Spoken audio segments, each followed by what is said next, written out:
Check ça. Ça pourrait être mieux. On réessaie? Oh, ok. On recommence? Bon, apparemment, on n'est pas très bien connectés. Oh, génial! Ça, c'est une excellente connexion. Alors effectivement, c'était une première pour moi et c'était vraiment un rêve de petite fille que je rêvais d'accomplir depuis très longtemps. C'est la première fois qu'on m'appelle pour un doublage, donc je voulais absolument la voir. Ils m'ont dit après par la suite qu'ils m'avaient choisi, mais moi je suis allée aux essais comme si je passais un casting en fait, donc je m'étais mis une pression. Et c'est marrant parce que j'avais plus d'appréhension pour les voix parlées puisque je l'avais jamais fait cet exercice que les voix chantées. Et au final, les difficultés, je les ai rencontrées sur les voix chantées parce que les chansons existent déjà, elles sont faites par les voix américaines qui sont pas du tout forcément dans nos tonalités et on ne peut faire aucun aménagement. Donc on doit chanter à la hauteur de la voix originale américaine. Pour moi, Matt, c'est Justin Timberlake qui fait sa voix, donc ils sont pas loin dans les tessitures. Moi, Anna Kendrick, elle est très haute, presque une voix enfantine en fait. C'était un casse-tête les chansons, alors que les chansons, je m'étais dit, bon, je sais chanter quoi. Et ça a été très dur. La première chanson notamment du générique, le Cyndi Lauper qu'ils ont monté encore d'un ton.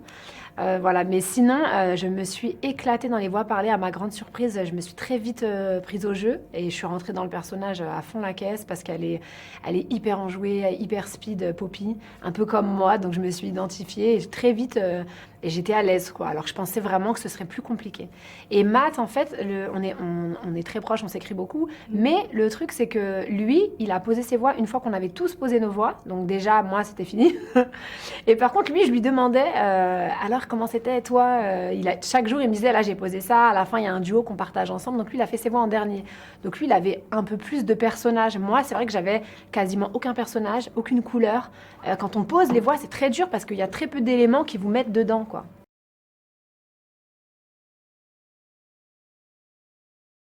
Bah, c'est pas évident dans le sens où on prépare pas du tout, c'est-à-dire qu'on arrive, on écoute la chanson et on y va quoi, tout de suite.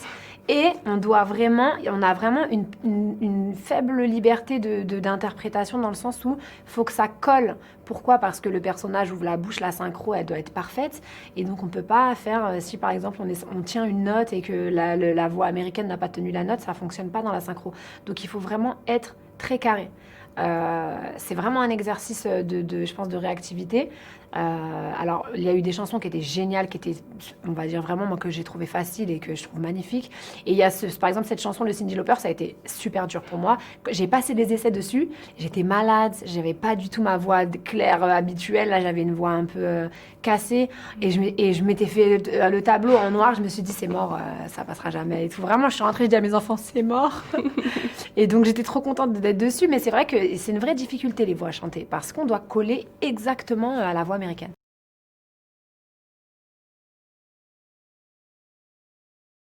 Alors c'est marrant parce que moi, ça s'entend pas du tout, mais j'ai écouté énormément de rock étant plus jeune.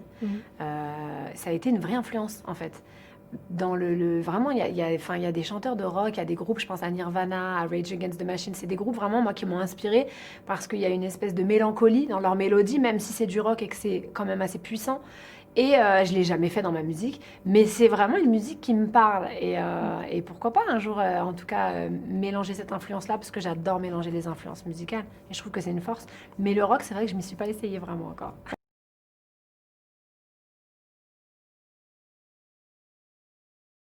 Totalement, dans le sens où je trouve qu'encore plus aujourd'hui, on est vraiment dans une ère où la musique évolue, les musiques se mélangent, les styles se marient de plus en plus.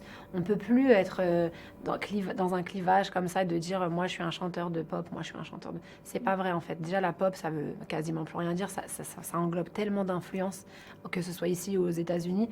On est obligé en tant qu'artiste, quand on est un artiste de la scène actuelle, de mélanger les musiques. Il y a des influences qui viennent à vous malgré vous, parfois on se rend même pas compte et qui rentrent dans nos musiques.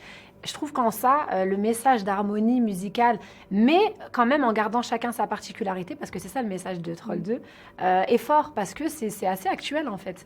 C'est ça la vie, c'est de vivre tous en harmonie, mais chacun avec ses différences. Et c'est ce qu'on trouve fort aussi avec Matt, on en parlait, dans ce volet de Troll, où quand même il y a un vrai message social derrière le dessin animé multicolore. Il y a quand même un message qui est fort et qui est touchant.